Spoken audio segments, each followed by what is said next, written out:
مجھے بتائیے حکمت اور دانائی حضور سے بڑھ کر کون جانتا تھا؟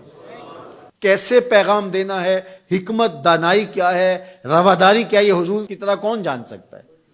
اور کفار مکہ کو سب سے زیادہ تکلیف کس بات پہ ہو سکتی تھی کہ ان کے بتوں کو غلط کہا جائے، اور انہوں نے کہا بھی کہ یہ نہ کریں، ہمارے بتوں کو غلط نہ کہیں، بلکہ حضور کے چچا کے پاس آئے، جناب ابو طالب کے پاس، کہ آپ اپنے بھتیجے کو سمجھائیے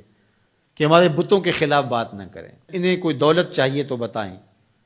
انہیں کسی خاتون سے نکاح کرنا ہے تو بتائیں، انہیں تخت و تاج چاہیے تو بتائیں، لیکن ہمارے بتوں کو غلط نہ کہیں۔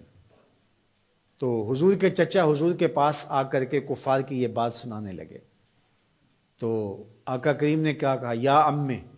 لو وضع الشمس فی یمینی والقمر علی یساری، میرے چچا اگر یہ سورج کو میرے دائیں ہاتھ پہ رکھ دیں اور چاند کو میرے بائیں ہاتھ پہ رکھ دیں، اگرچہ ان کے لیے ممکن نہیں ہے، لیکن اگر یہ کر گزریں اور کونین کے خزانے میرے قدموں میں رکھ دیں، میں بتوں کو پھر بھی غلط کہتا رہوں گا، بتوں کو پھر بھی جھوٹا کہتا رہوں گا۔ میں آپ کو یہ بات بتانے جا رہا ہوں وہ یہ کہ کفار مکہ کو سب سے زیادہ تکلیف اس بات کی تھی کہ کوئی ان کے بتوں کو غلط کہے، اور حضور سے بڑھ کر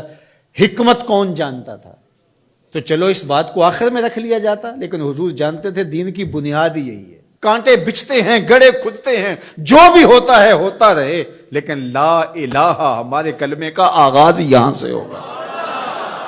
پھر الا اللہ کہیں گے۔ پوری کائنات بچھ جائے تمہارے لیے، تمہیں آسان قرضے دے دے، تمہارے قرضے معاف کر دے، اس شرط پر کہ تمہاری رواداری اس طرح ہو کہ تم غلط کو غلط نہیں کہو گے، تو ہمیں یہ شرط قبول نہیں کرنی چاہیے۔ مختلف ادوار کے اندر ہر حکمران یہ کرتا ہے کہ وہ رواداری کے نام سے شریعت کی حدود سے تجاوز کرنا چاہتا ہے۔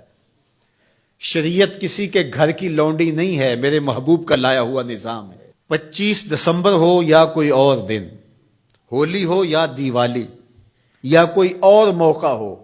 غیر مسلموں کے ساتھ ہمیں رواداری کا جو سبق ہمارے دین نے ہمیں دیا ہے، ہمیں اچھی طرح سے یاد ہونا چاہیے۔ ہم نے غیر مسلموں سے رواداری کا طریقہ مغرب سے نہیں سیکھنا، آمنہ کے لال سے سیکھنا ہے۔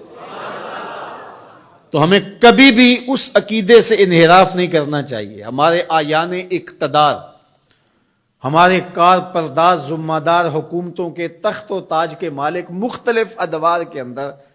ایسے فول کر جاتے ہیں کہ جو شریعت کی دھجیاں اڑانے والی بات ہوتی ہے، اور وہ اس کو رواداری کے نام پہ کر رہے ہوتے ہیں۔ ان کے ساتھ رواداری کا یہ مفہوم نہیں ہے کہ جا کے جو ہے وہ ان کے بتوں کی آپ تعظیم کریں اور ان کے اوپر چڑھاوا چڑھاویں یا پرشاد جا کے ان کی کھائیں، یا اسی طرح جو ہے وہ کرسمس ڈے کے اوپر ان کی تقریبات کے اندر اس طرح شامل ہوں کہ ان کے مذہبی شعار کو آپ جو ہے وہ اختیار کر رہے ہوں، تو یہ ہمارا دین اس کی اجازت نہیں دیتا۔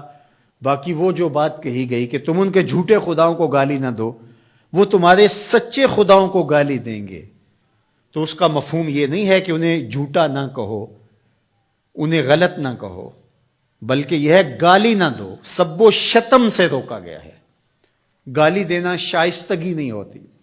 گالی دینا، سب و شتم کرنا، یہ تو آپ کا اپنا دہن بگڑے گا، آپ کی اپنی زبان خراب ہوگی،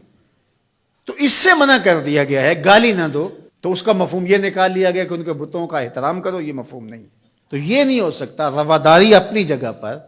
رعایا ہے اگر غیر مسلم اسلامی ملک کے اندر ان کے ساتھ اس نے سلوک اپنی جگہ پر،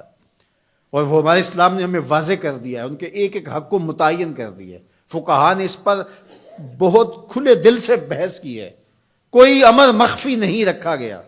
معاہد کے ساتھ، مستامن کے ساتھ، ذمی کے ساتھ ساری چیزیں بیان کر دی گئی، بلکہ جو معاہد کے ساتھ جو ہے وہ زیادتی کرتا ہے تو قیامت کے دن اس کا مقدمہ حضور لڑیں گے۔ یہ ہمارے دین نے ہمیں بیان فرمایا، زیادتی نہیں ہے، لیکن اس کا یہ مطلب نہیں ہے